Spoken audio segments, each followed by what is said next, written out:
Anissa Mbida, le ministre de l'Agriculture vient d'annoncer l'interdiction du broyage des poussins mâles. Une technique barbare qui a choqué nombre de nos auditeurs, nombreux Français.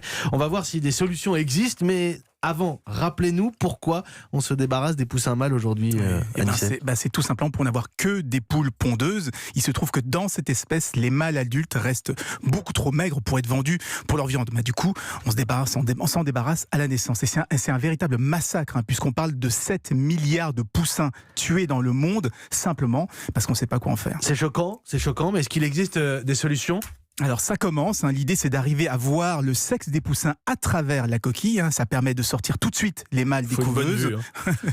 Oui, ou des appareils très perfectionnés, parce qu'en sortant les mâles des couveuses, on peut les remettre dans le circuit des œufs à consommer.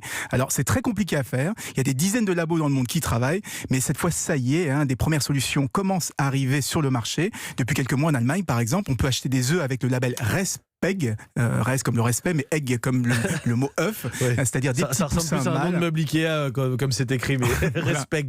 Mais au moins, c'est des poussins mâles qui ont échappé au massacre. Le ministre Didier Guillaume, le ministre de l'Agriculture, a aussi parlé de la castration à vif des petits porcelets. Un autre sujet d'indignation des partisans du bien-être animal. Oui, là aussi, les éleveurs préfèrent n'avoir que des femelles parce qu'à la cuisson, le porc mâle dégage une forte odeur, vraiment désagréable s'il n'a pas été castré. Et pour certains, la viande est même immangeable.